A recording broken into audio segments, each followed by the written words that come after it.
کی تراویح میں ہم نے ماشاءاللہ 1.25 پارے کی تلاوت سنی ہے۔ بنیادی طور پر 4 پیغام ہیں آج کی تراویح میں جو اللہ پاک قرآن مجید کے سننے والوں کو دینا چاہتا ہے۔ پہلی اور بنیادی بات تو یہ ہے، ہمارے ذہن نشین یہ بات کرائی گئی کہ دیکھیے اللہ پاک ہمارا رب ہے، ہمارا بھی رب ہے، اور دنیا میں جتنے بھی انسان ہیں ان کا بھی پالنہار یہ وہی ہے۔ تو اللہ پاک کی جتنی نعمتیں ہیں، چاہے وہ زمین کی شکل میں ہوں، آسمان کی شکل میں ہوں، چاند اور سورج کی شکل میں ہوں، وہ تمام نعمتیں دنیا کے تمام انسانوں کے لیے ہیں۔ وہ ان نعمتوں کو ہم بانٹ نہیں سکتے۔ ہم یہ نہیں کہہ سکتے کہ یہ جو چاند کی نعمت ہے یہ صرف مسلمانوں کے لیے ہے اور اس میں غیر مسلموں کا کوئی حق نہیں۔ اس نقطے کی طرف نشاندہی کی گئی کہ یہی حال قرآن مجید کا ہے۔ قرآن مجید یہ اللہ پاک کی نعمت ہے، اللہ پاک کا بہت بڑا کرم ہے انسانوں کے اوپر، یا یہ کہیے کہ قرآن مجید یہ تمام انسانوں کے لیے اللہ پاک کا تحفہ ہے۔ تو قرآن مجید کے تعلق سے بھی، قرآن مجید کی آیتوں کے، قرآن مجید کے احکامات کے، قرآن مجید کی ہدایات کے دنیا کے تمام انسان مستحق ہیں۔ ہم یہ نہیں کہہ سکتے، اور اگر ایسا کوئی کہتا ہے تو بد نصیب ہے، اور اگر کوئی قرآن کو چھپاتا ہے، یہ سمجھتا ہے کہ قرآن کی تعلیمات صرف مسلمانوں کے لیے ہے، تو ان کے بارے میں آج کی تراویح میں پیغام ہے کہ ان لوگوں پر جو لوگ قرآن کو چھپاتے ہیں، قرآن کے احکامات کو چھپاتے ہیں، اور جو یہ سمجھتے ہیں کہ قرآن صرف مسلمانوں کی کتاب ہے، تو وہ اللہ کی لعنت کے مستحق ہیں۔ اس لحاظ سے بھی ہمیں ہوشیار رہنے کی ضرورت ہے کہ جہاں ایک طرف ہم قرآن مجید کی تلاوت کریں، قرآن مجید کو سمجھیں، وہیں دوسری طرف اپنی طاقت کے بقدر قرآن کے پیغام کو، قرآن کے حکام کو، قرآن کی تعلیمات کو، قرآن کی شکشاؤں کو دنیائے انسانیت تک پہنچانے کا فرض بھی ادا کریں۔ ہمارے سامنے کل یہ بات آئی تھی کہ چونکہ اب کوئی نبی، کوئی رسول نہیں آئے گا، یہ ذمہ داری اب ہمیں ادا کرنی ہے۔ یہ پہلا کام ہے، یہ پہلا پیغام ہے جو آج کی تراویح میں ہمارے سامنے پیش کیا گیا۔ دوسری بات وہ یہ بتائی گئی کہ یہ جو رمضان کا مہینہ ہے، یہی وہ رمضان کا مہینہ ہے جس میں اللہ پاک نے قرآن مجید نازل کیا۔ تو قرآن مجید کے نزول کا مہینہ ہے یہ۔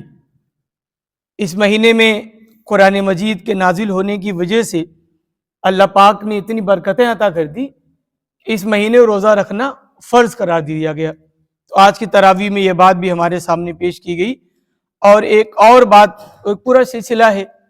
ایک طرف کہا گیا کہ تمہارے اوپر روزے فرض ہیں، فوراً کہا گیا کہ یہ اسی مہینے میں قرآن نازل ہوا، اور اس کے بعد ایک بات بتائی گئی کہ تم اللہ کو پکارو، اللہ تمہاری پکار سنتا ہے۔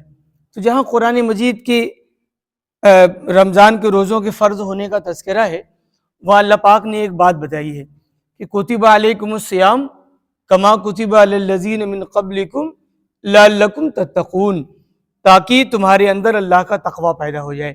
اس تقوی کو جاننے کی ضرورت ہے۔ تقوی یہ صرف داڑھیوں کا نام نہیں ہے، تقوی صرف ٹوپی پاجامے کا نام نہیں ہے۔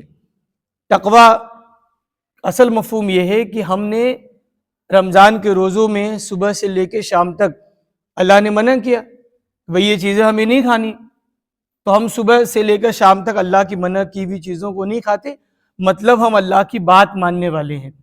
اللہ کی بات ماننے والا اللہ کا متقی ہوتا ہے۔ تو یہ چیز ہمیں پتہ چل گئی، لیکن پورے وجود کو متقی بنانے کی بات ہے۔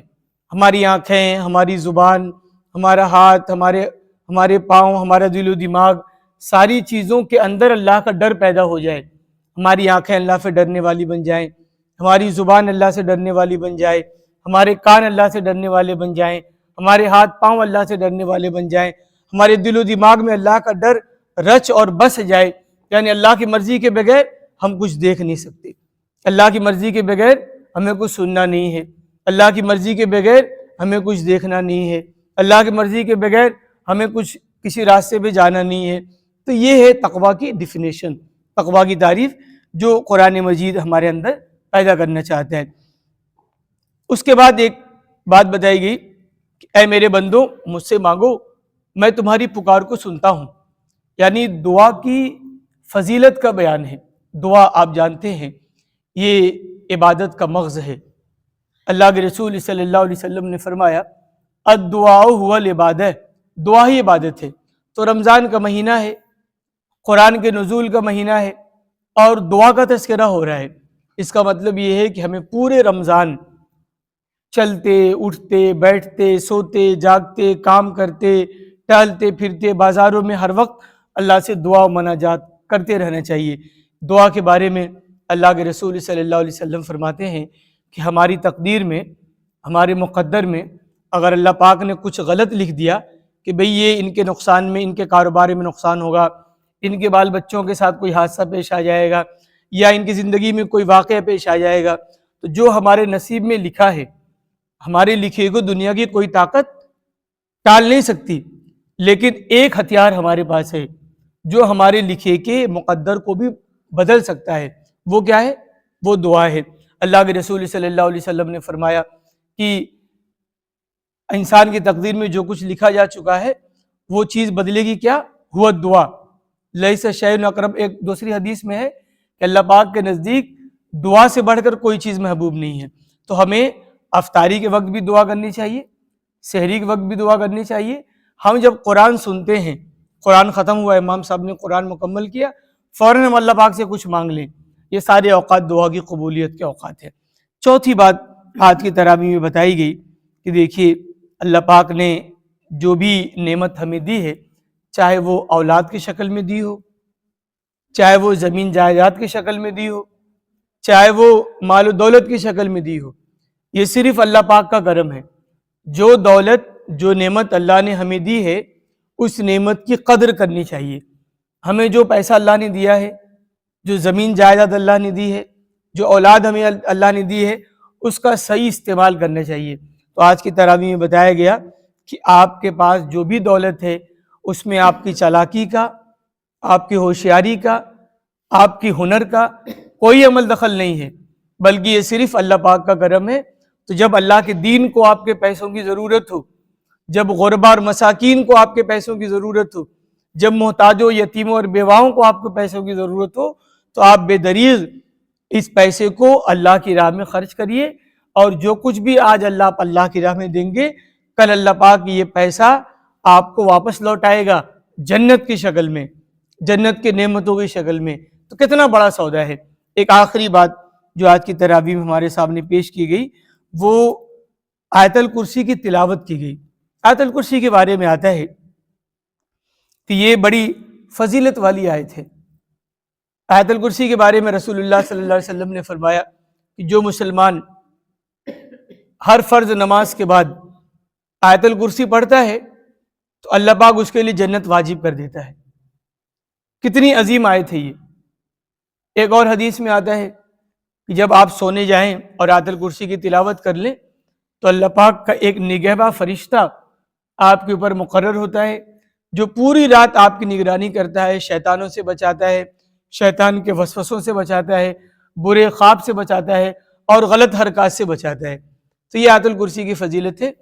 لیکن آیت الکرسی کا جو اصل مفہوم ہے وہ یہ کہ ہمارے اندر اللہ کی وحدانیت پیدا ہو جائے، اللہ کے ایک ہونے کی احساس پیدا ہو جائے۔ اللہ بے پناہ طاقت والا ہے، بے پناہ قوت والا ہے، یہ ہمارے لیے محفوظ پناہ گاہ ہے آج کے زمانے میں، جبکہ پوری دنیا ہماری دشمن ہے، کوئی ہماری پناہ گاہ بننے کو تیار نہیں ہے، کوئی ہمارا سہارا نظر نہیں آ رہا ہے۔ ایسے حالات میں ہمیں خوب آیت الکرسی کی تلاوت کرنی چاہیے، اللہ سے مدد طلب کرنی چاہیے، استعانت طلب کرنی چاہیے، اللہ کو اپنی پناہ گاہ کے طور پہ تلاش کرنے کی ضرورت ہے۔ تو یہ چند نکات تھے جو آج کی تراویح میں امام صاحب نے ہمارے سامنے پیش کیے۔